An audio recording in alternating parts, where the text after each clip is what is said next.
Hey guys, welcome back to another Feed the Beast block spotlight. Today we will be quickly covering the BioReactor. It is a block that turns biological materials, most biological materials, and some non-biological, into biofuel. It is made using two plastic sheets, a fermented spider eye, two slime balls, machine frame, piece of sugar, and two bricks. The plastic sheets are made with 4 raw plastic, which gives you 4 plastic sheets. The raw plastic is made by cooking rubber. The machine frame is made using gold, iron, and glass, like so. The fermented spider eye, just in case you don't know, is a spider eye, mushroom, and sugar. Yes, and, the rest is, yeah. A few of the things that the bioreactor does not process: wheat, bread, cookie, rotten flesh, poisonous potato, flowers, grass, fern, dead bush. There's a whole bunch more that it does not process, but these are the ones I figured I should cover because, yeah. And a good portion of the stuff that it can process. So you have all the dyes. There is something about the indigo dye that that's added by mods that apparently doesn't work, but it's not in this pack, so I'm using the Unleashed pack.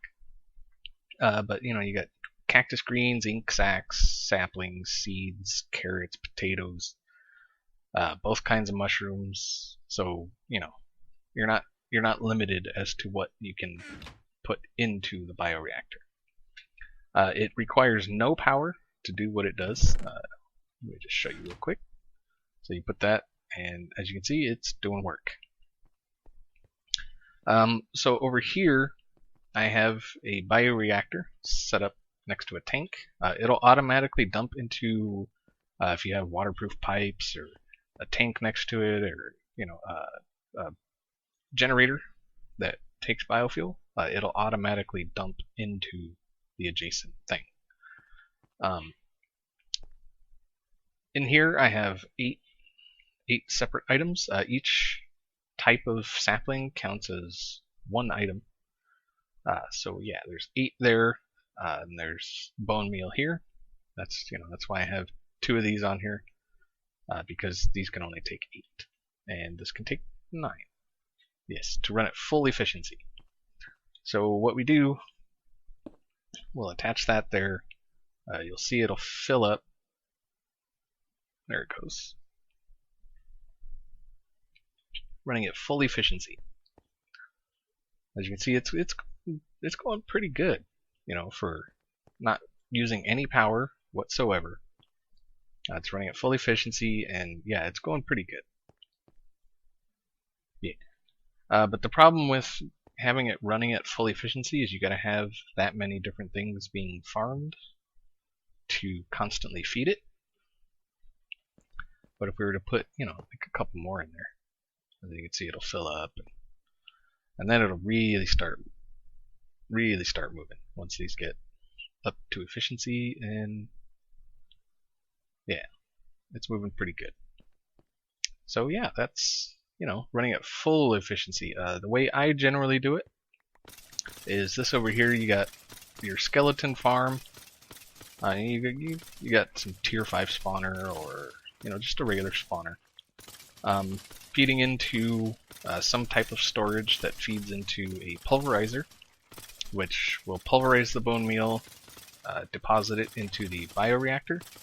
The bioreactor will then create biofuel, which will pump into a biofuel generator, and then the excess will end up in a tank. I just have waterproof pipes going under.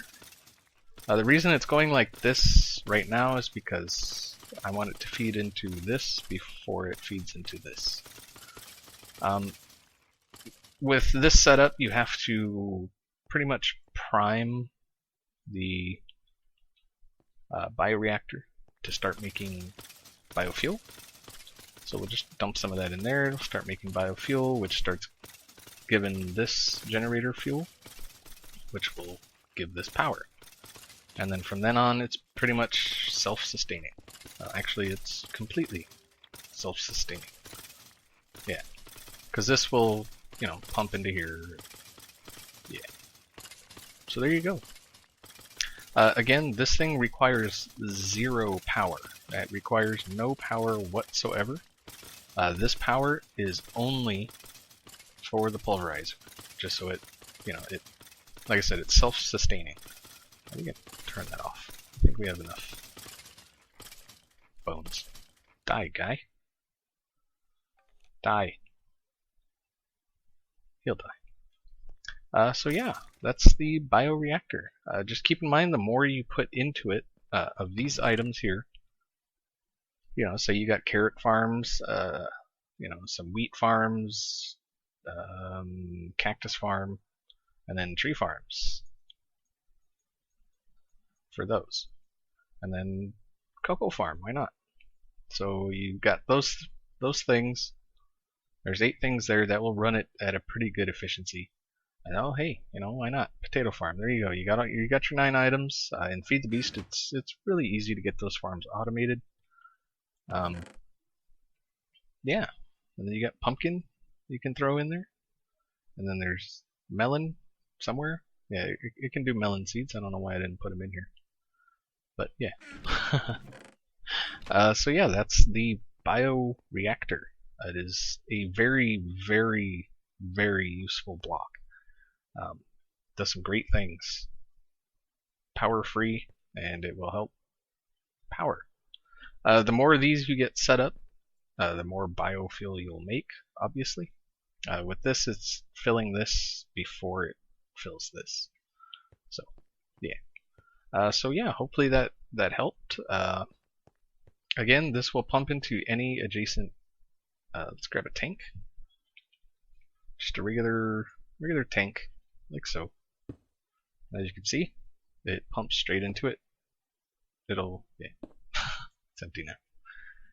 But yeah, that's about it.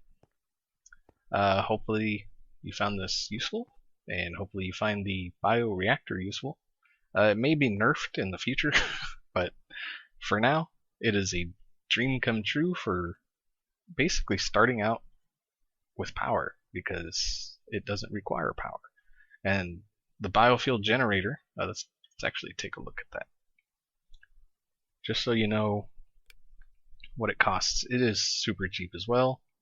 Some silver, redstone, some more plastic, a furnace, another machine frame, pistons, and blaze rods.